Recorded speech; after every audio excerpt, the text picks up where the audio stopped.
नमस्कार दोस्तों, मैं संतोष कुमार सिन्हा आप सबका स्वागत करता हूं अपने इस यूट्यूब चैनल में जिसका नाम है स्टॉक लर्निंग। दोस्तों, जैसा आप सब लोगों को पता चल गया होगा कि आज जो है रिलायंस और फ्यूचर ग्रुप की डील हो गई है। तो कल मैंने एक वीडियो बनाया था जिसमें मैंने बोला था कि रिलायंस और फ्यूचर रिटेल के ग्रुप डील में देरी हो सकती है। और ये जो कल न्यूज आई थी शाम को, और उसके बेस पे लग रहा था कि डील में देरी होगी। और डील का जो अमाउंट तय किया जा रहा था पहले, अगर उस अमाउंट पे दोनों अड़े रहते, किशोर बियानी अगर अड़े रहते, तो शायद ये डील में जो है वो देरी होती और ये डील अभी होती नहीं। तो पिछले वीडियो पे बहुत सारे लोगों ने मुझे कहा है कि भाई आपने तो कहा था कि डील में देरी हो सकती है, मगर डील तो आज अनाउंस हो गया। कुछ लोगों ने कहा कि तुम वीडियो बनाना बंद कर दो। तो मैं एक्सेप्ट करता हूँ उन चीज़ों को कि हाँ, आपको जैसा लगा वैसे आपने कहा, लेकिन अंदर बहुत सारी बातें होती हैं। जब डील होता है तो उसमें होता क्या है कि मान लो आप 100 रुपया अगर आप मुझसे मांग रहे हो और मैं बोल रहा हूँ कि नहीं, मैं आपको 60 रुपये दूंगा, उससे ज़्यादा मैं नहीं दूंगा। मगर अचानक किसी कारण से आपको पता चलता है कि आप जो 100 रुपया मांग रहे थे जिस सामान का, उसमें कुछ कमी आ गई है, कुछ गड़बड़ी ऐसी आ गई है जिसके कारण कि हो सकता है कि मार्केट में अगर ये बात जाए तो फिर से उसका प्राइस और नीचे आ जाए। तो आप क्या करते हैं कि आप फिर मान लेते हैं कि ठीक है यार, तुमको जो देना है तुम मुझे दे दो। तो कुछ इस तरह की कहानी हो रही है रिलायंस और फ्यूचर ग्रुप डील में, वो मैं आगे बताऊंगा आपको। और जो मैंने वीडियो बनाया था कल, वो जो न्यूज आई थी उसके बेस पे बनाया था, और आज भी जो वीडियो बना रहा हूँ तो जो न्यूज आया है उसके बेस पे मैं वीडियो बना रहा हूँ। तो सबसे पहले मैं आपको बताना चाहूंगा कि, और कुछ लोग ये भी बोलते हैं कि आप इसको फ्यूचर ग्रुप को लेकर बहुत ज्यादा निगेटिव हो। तो देखिए, मैं फ्यूचर ग्रुप को लेकर के कोई निगेटिव नहीं हूँ। मैंने हमेशा यही बोला है आप लोगों को कि अगर आपको कोई कंफर्म न्यूज हो उस पे काम करो, स्पेकुलेशन पे काम मत करो। क्योंकि अभी तो मान लीजिए ये जो फ्यूचर रिटेल का जो शेयर है, ये पहले भी 135-40 जाकर के नीचे लुढ़क चुका है। तो अभी भी बहुत सारे लोग हैं जो कि 135 और 140 रुपए पे फंसे हुए हैं, जिन्होंने लगभग 1 महीना पहले इस शेयर को लिया था। वो 1 महीना से वेट कर रहे हैं कि मेरा रेट आए और मैं उस पर निकलूं। तो आप फंसे ना, इसलिए मैं हमेशा बोलता हूं कि जो न्यूज होना चाहिए वो ऑथेंटिक होना चाहिए। बहुत सारे लोग पहले से ही जो है आपको यूट्यूब पर बना बना के, या ऐसा बहुत सारा आता है कि ऐसा हो सकता है, और आप उस स्पेकुलेशन में आप शेयर खरीद लेते हैं कि हाँ, हो सकता है कि ऐसा हो जाएगा। तो मेरा ये कहना है कि हो सकता है नहीं, हो जाएगा। जैसे आज जो अनाउंसमेंट आया है वो रिलायंस रिटेल वेंचर लिमिटेड के चेयरमैन जो ईशा अंबानी जी हैं, ईशा अंबानी जी का स्टेटमेंट आया है। तो ये एक ऑफिशियल और ऑथेंटिक अनाउंसमेंट कहा जा सकता है, ऑथेंटिक न्यूज कहा जा सकता है। तो मैंने हमेशा कहा है कि जो न्यूज ऑथेंटिक हो उस पे काम करना चाहिए। स्पेकुलेशन पे काम करने से आपका पैसा डूब सकता है, मेरा ये मानना है। तो बहुत सारे लोग हैं वो अग्रेशन में आकर के और वो सट्टा खेलते हैं। तो उनसे तो खैर मैं कोई बहस नहीं कर सकता, कोई आर्गुमेंट नहीं कर सकता, क्योंकि उनका अपना नजरिया होता है। मगर मेरा जो वीडियो होता है वो इन्वेस्टर्स के लिए होता है, और उनके पैसों को लेकर के मैं वरीड रहता हूँ। तो चलिए आगे बढ़ते हैं इसमें। और ये देखिए, ये जो न्यूज है सब आप लोगों ने देखा होगा, और ये न्यूज हर जगह पे जो है वो आया था, चाहे इकोनॉमिक टाइम्स हो या बिजनेस स्टैंडर्ड हो या लाइव मिंट हो या ब्लूमबर्ग हो, हर जगह पे ये मनी कंट्रोल हो, हर जगह पे ये न्यूज कल फ्लैश कर रहा था। और इस न्यूज में ये बोला गया था कि Future Enterprises board meets tomorrow to seal Reliance Retail deal. ये बात थी, ये कल ये न्यूज। तो ओबियस है कि डील तो हुई है, और ये देख रहे हैं आप 28 अगस्त का था। मगर इसमें अगर आप एक चीज देखेंगे तो इसमें लिखा गया था according to terms of the deal, यानी डील का जो टर्म्स था, क्या था वो ये था कि according to the terms of the deal valued at about ₹29,000 to 30,000 crore. यानी कि पहले जो इस डील की बात हो रही थी वो 29,000 से 30,000 करोड़ की बात हो रही थी कि मुकेश अंबानी जी से इतना एटलीस्ट चाहिए। और आपको पता है कि दो बातों पे डील रुकी हुई थी, हडल था। वो एक कि किशोर बियानी जी का जो 2,000 करोड़ के आसपास का पर्सनल लोन था उसके ऊपर, और दूसरा जो अमेजोन का जो स्टेक था उस स्टेक के ऊपर, चूंकि अमेजोन वाले 4 to 5% या 6% स्टेक चाह रहे थे और अंबानी जी उनको 1 से 2% से ज्यादा का स्टेक देना नहीं चाह रहे थे। तो इन दो चीजों पे बात अटकी हुई थी और ये 29,000 से 30,000 करोड़ का जो था वो डिमांड था। और बात जो है वो ये थी कि फ्यूचर ग्रुप जो है वो 5 जो इनकी लिस्टेड कंपनी है वो मर्ज हो जाएगी, एक ग्रोसरी की कंपनी, अपैरल, सप्लाई चेन और consumer business into future enterprises limited. यानी जो इनका जो आपने देखा कि जो फ्यूचर रिटेल है या इनका फ्यूचर कंज्यूमर है या इनका फ्यूचर सप्लाई चेन है या फैशन लाइफ है, तो ये सारे जो हैं ये एक में मर्ज हो जाएंगे फ्यूचर इंटरप्राइज में, ये बात थी। मगर जो कल जो न्यूज ये आया जिसके बेस पे मैंने बोला था कि डील फ्यूचर और रिलायंस के डील में देरी हो सकती है, उसका बेस ये था कि इसमें हुआ क्या कि आप यहां पे देखेंगे, कल भी मैंने बताया था कि ये फ्राइडे को ये मीटिंग होने वाली थी to approve its annual accounts for the fiscal ending March 2020। यानी 2020 जो डेटा था उसको लेकर के, जो इनका फिनेंशियल डेटा था उसको लेकर के इनकी मीटिंग जो थी होने वाली थी। मगर कहा गया था कि the meeting is getting deferred due to non completion of the financial result audit. यानी ये जो था, जो फाइनेंशियल रिजल्ट का जो ऑडिट था, इसको लेकर के इनको मीटिंग में जो है वो कुछ मुश्किल आ रही थी। तो मैंने ये बोला था कि जब तक लेजर बुक किसी भी कंपनी का अगर सही नहीं होता है तब तक डील जो है वो जल्दी होती नहीं, क्योंकि कंपनी जो है वो एग्जैक्ट अमाउंट पे पहुंचना चाहती है कि इनका क्या है। तो उसमें क्या होता है, उसमें थोड़ा ऊपर नीचे जो है वो करने का चांस रहता है कि भाई मुझे तो ऐसा लग रहा है, नहीं तो आपका जब भी तो ऑडिटेड है नहीं। तो इन चीजों को लेकर के और कंपनी ने फिर यहाँ पे मैं आपको दिखाऊं कि लिखा गया था ये separate board meet for fund raise for Saturday is on a complete on company official set, क्योंकि ये फंड रेज को भी लेकर के बात हो रही थी यहाँ पे। तो आप यहाँ पे ये चीज देखिए कि जो किशोर बियानी साहब थे वो फंड रेज के लिए भी परेशान थे कि कैसे फंड रेज होगा, क्योंकि वो मान के चल रहे थे कि अगर ये डील मान लीजिए और ज्यादा डिले होता है तो इनको फंड की जरूरत पड़ेगी, लिक्विडिटी की जरूरत पड़ेगी, इसलिए भी फंड की जरूरत पड़ेगी क्योंकि अब इनको आगे भी जो है अपना ईएमआई देना है। और इंडियन बैंक के लिए चिंता इनको कम है, क्योंकि आपको पता है कि 31 जो है वो अगस्त तक जो मोराटोरियम का अभी तक जो सरकार ने छूट दी थी, तो उसके कारण अभी इनको थोड़ी छूट मिली हुई है बैंक से, लेकिन इनको उसके बाद तो फिर इनको तो देना ही पड़ेगा। 31 अगस्त के बाद तो इनको किसी न किसी तरीके से फंड अरेंज करके देना ही पड़ेगा। और अमेरिकन बैंक से जो इन्होंने कर्ज लिया था उसमें तो ऐसी कोई बात थी नहीं, अमेरिकन बैंक को तो इनको लौटाना ही था, इसलिए इन्होंने, आपने सुना होगा पीछे भी न्यूज आया था कि 100 करोड़ के आसपास इन्होंने अमेरिकन बैंक को जो है वो अपना ईएमआई दिया था। ये 24 अगस्त तक जो इनका डेट था कि उसके बाद ये डिफॉल्ट हो जाएंगे। तो किशोर बियानी के साथ क्या स्थिति थी कि कंपनी तो इनको बेचना ही बेचना था, कंपल्सन तो था इनके साथ, क्योंकि ये सरवाइव नहीं कर पाते। तो एक तरफ ये रिलायंस से भी बात कर रहे थे और दूसरी तरफ ये फंड रेजिंग का भी अपना ये काम कर रहे थे कि किसी तरीके से मैं फंड रेज कर दूं, ये बैकग्राउंड में चल रहा था। तो इन दो चीजों को देख करके मैंने कल जो वीडियो बनाया था वो मैंने ये कहा था कि हो सकता है कि इनके डील में देरी हो।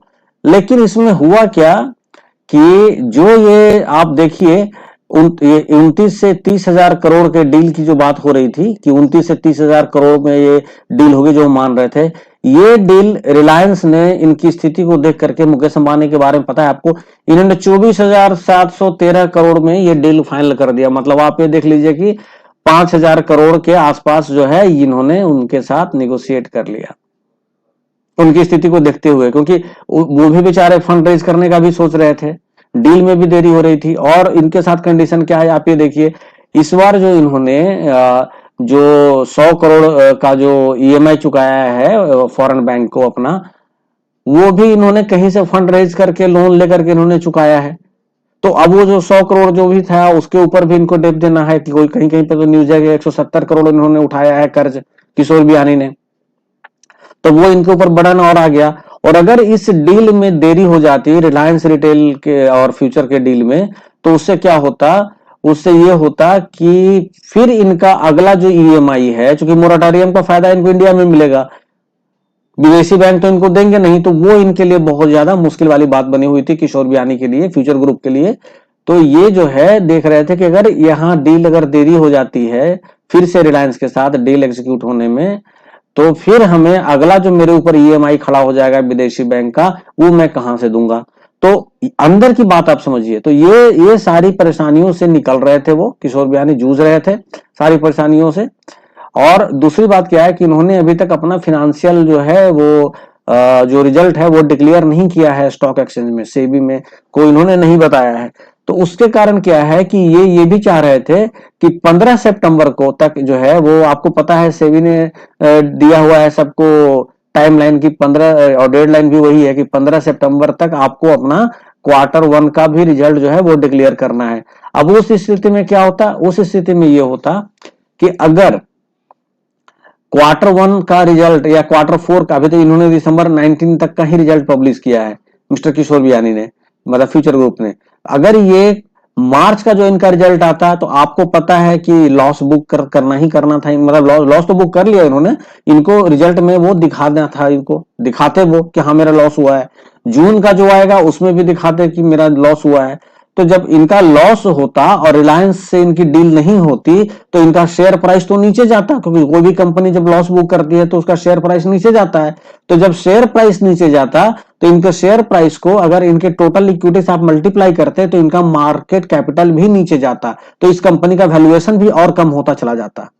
तो किशोर बियानी जो थे वो ये चाह रहे थे कि रिजल्ट डिक्लेयर होने से पहले, जैसे अभी मान लीजिए इनका शेयर 110 120 पे बिक रहा है और रिलायंस से डील होने के एक्सपेक्टेशन में और इस स्पेकुलेशन में ये शेयर ऊपर भागता नीचे आता है, लेकिन इसका अगर फंडामेंटल देखेंगे तो ये शेयर अभी फंडामेंटल अपने किसी भी फंडामेंटल जो है पॉइंटर पे ये ट्रेड नहीं कर रहा है शेयर। लेकिन अगर इसका निगेटिव अगर रिजल्ट अगर पोस्ट हो जाता एक्सचेंज पे, तब जो है इसके शेयर प्राइस पे उसका ज्यादा फर्क पड़ता, क्योंकि रिलायंस का तो डील हो नहीं रहा है, ऊपर से निगेटिव जो है सो पोस्ट हो रहा है इसका रिजल्ट, तो और नीचे वो भाग जाता।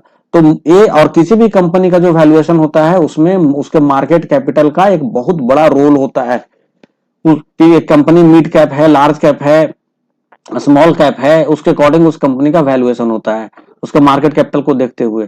तो एक तरफ मुकेश अंबानी इनको, सॉरी किशोर बियानी को डिफॉल्टर होने का खतरा था, दूसरे तरफ इनके ऊपर प्रेशर था कि मेरा जो है सो ये वैल्यूएशन जो है कंपनी का वो भी नीचे चला जाएगा अगर मैं रिजल्ट पोस्ट कर देता हूं तो अब ये कोशिश में लगे हुए थे। किशोर बियानी साहब शुरू में अड़े हुए थे, मगर धीरे धीरे इनको बात समझ में आई, और मुकेश अंबानी जो थे, आपको पता है उनके बिजनेस स्ट्रेटेजी के बारे में, उन्हें पता था कि मुकेश अंबानी किशोर बियानी जी वो धीरे धीरे निगोशिएशन में उनको नीचे लाया जा सकता है। अगर उनके सामने ऐसी स्थिति हो, अगर उनमें डर पैदा किया जाए कि भाई वो डिफॉल्टर भी हो सकते हैं या उनका मार्केट तो उस कैपिटल वैल्यूएशन भी जो है उनका वो नीचे आ सकता है कंपनी का, और तो अगर थोड़ा सा डर पैदा होगा तो हम उनको निगोशिएट कर सकते हैं। और मुकेश अंबानी ने बहुत अच्छा निगोशिएशन किया है, जो 29,000 से 30,000 जो मांगा जा रहा था, आज मुकेश अंबानी ने 24,713 करोड़ में ये कंपनी का डील फाइनल कर लिया ऑन पेपर, मतलब अनाउंसमेंट हो गया। तो ये पीछे की कहानी थी, मैंने जो बोला था कि इसमें डील में देरी हो सकती है, उसके पीछे भी एक रीजन था, एक लॉजिक था, एक ऑथेंटिक बेस था। और अभी जो अनाउंसमेंट आ गई है कि अनाउंसमेंट हो गया है इस चीज का कि रिलायंस रिटेल ने फ्यूचर रिटेल को के बिजनेस को खरीद लिया है, फ्यूचर ग्रुप के बिजनेस को 24,700 करोड़ में, तो फिर आज मैं बता रहा हूं कि हाँ भाई डील हो गया। तो मैं कहीं से ना तो निगेटिव हूं ना तो मैं गलत हूं, बस जो सही है, जो फैक्ट है, वो मैं हमेशा आपके सामने लाता रहता हूं।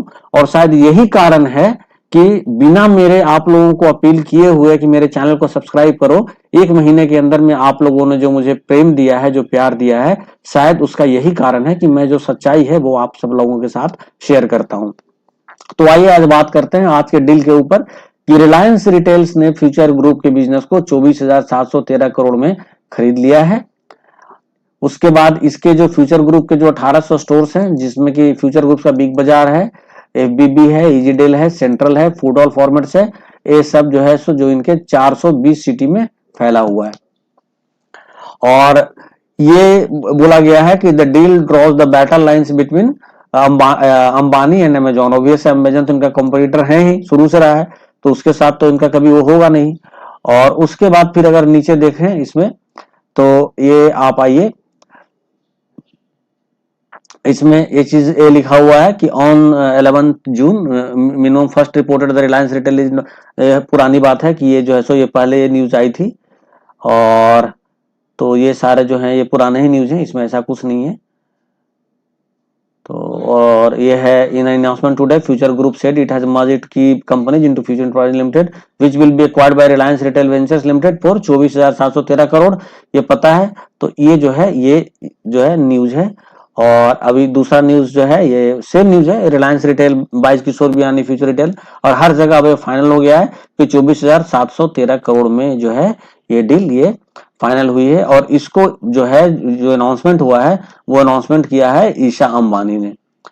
और इसमें दो तीन बातें और भी हुई हैं, उसमें यह है कि जो 1200 करोड़ रुपया है रिलायंस रिटेल जो है उसका इसमें इन्फ्यूज करेगी, जिसके बदले में इसको प्रेफरेंशियल शेयर मिलेगा जो एक्वायर करेगी 6.09% इसमें एफआईएल में। और उसके अलावा 400 करोड़ का जो है ये इक्विटी वारंट्स भी लेगी, जिससे कि टोटल जो इसका होल्डिंग हो जाएगा वो 7.05% हो जाएगा इसमें फ्यूचर इंटरप्राइजेज में।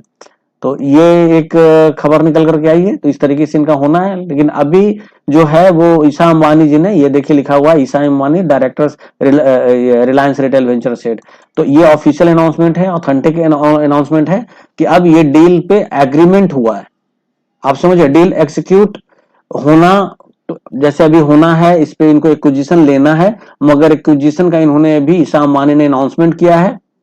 अभी इसमें रिलायंस को क्या करना होगा कि जो अमाउंट रिलायंस ने अभी जो तय किया है, जो फिक्स किया है, तो इनको और जो इन्होंने इवेलुएट किया है कितना होना चाहिए, अब रिलायंस की अपनी भी खुद की मीटिंग होगी जिसमें इनको अभी शेयर होल्डर से भी अप्रूवल लेना पड़ेगा।